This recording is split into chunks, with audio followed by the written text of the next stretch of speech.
Hey, what is up, you sexy beast? This is Ghost Sickness, or Tristan here, whatever you guys want to call me, with Jenn, a friend of mine, who's a girl, of course, and we're going to be doing ghostly advice. Go ahead and introduce yourself. Hey!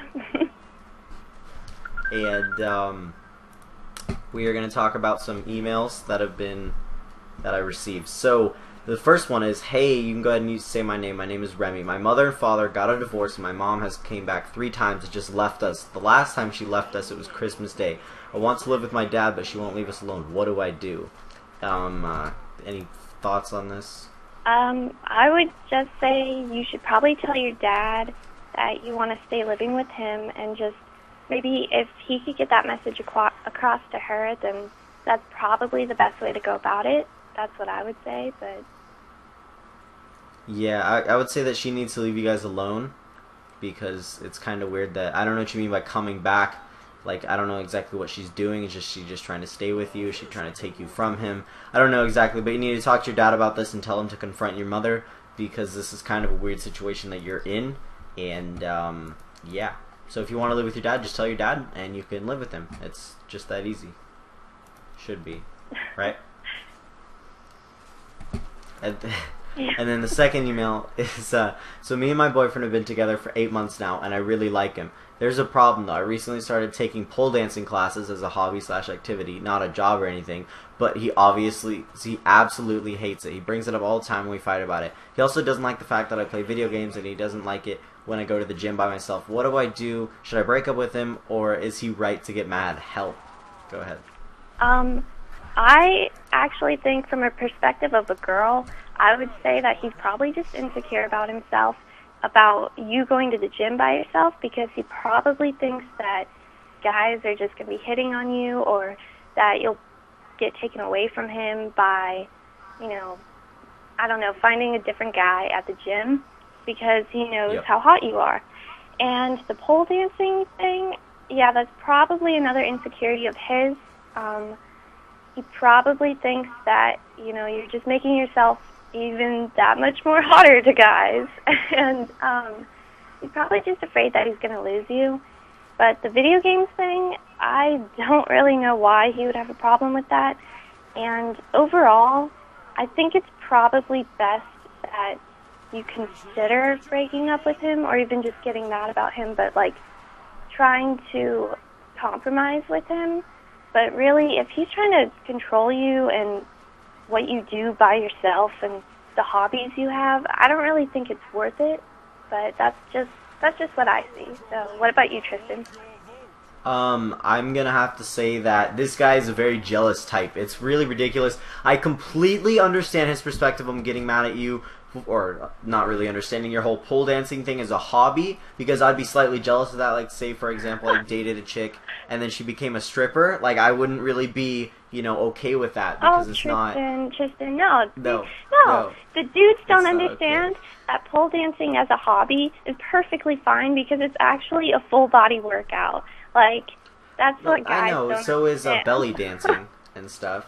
But if she's doing it in front of like guys and stuff, like everywhere, like, I don't know what she's using the skill set for, if it's just a workout. But if pole dancing classes, as she says, it seems perfectly fine, because there's other girls there, and it doesn't seem like they're doing like live shows and stuff all the time, so it seems perfectly reasonable.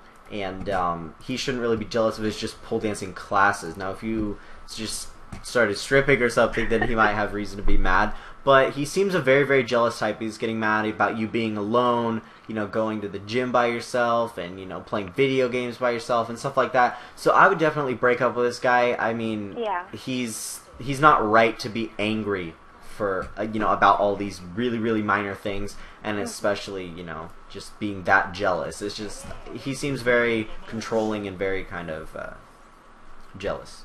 Yeah, but of course you should talk to him first and see if he'll compromise. But if he doesn't, then you should just break up with him. I don't think it's worth it.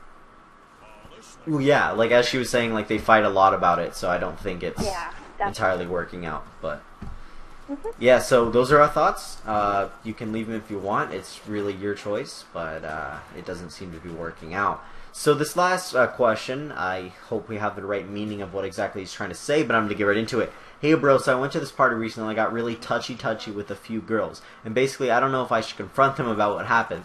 Like, we didn't do anything, it's just I feel quite bad about it. What should I do? So I think what he's talking about is that he groped them, and they might have not liked it. Maybe he was drinking, it's his party, and he says he regrets it. So what I think happened is he was drinking, and he might have, groped some women, grabbed their ass or whatever, and them not being okay with it, and he doesn't know how to apologize without, coming off as an asshole. So, yeah, what do you think? I think, well, if this ever happened to me as a girl, I would definitely want the guy to never bring it up unless he was going to just quickly say sorry about it and leave it at that. And the way to go about saying sorry about it, I would prefer it if the guy just made small talk and then just out of nowhere kind of been like, oh, hey, remember that party we were at? Yeah, sorry about that. I didn't really know what I was doing. I was drinking alcohol. I just, briefly say sorry, but don't really go into any details because it's probably embarrassing and it probably puts you guys in an awkward position. So that's my advice on it. That actually makes a lot of sense. Like, I would just be straight up and just say sorry for, anything I might have done at that party, because it wasn't me, because I was drinking or whatever. But that's all you really have to do, bro. I wouldn't try to have a relationship with these girls. That seems kind of weird. But, yeah, just say you're sorry, and hopefully they will forgive you. They don't seem too mad at you. You just feel bad, and you just need to get that off your chest because it's your feeling of guilt and not exactly them being mad at you. Because you don't know if they are or not. Yeah, other than that, you should just act like basically nothing happened because it's just going to be awkward if you bring up anything more about it. Yep. Like 2 years down the road, remember that one time? No, don't do that, man. Yeah. I really hope you guys did enjoy this episode of Ghostly Advice with Jen. Please let me know if you guys want her back and tell her that you love her, I guess. And then I hope this helps you guys. Don't forget the fact that I love you. And anything else you want to say? No.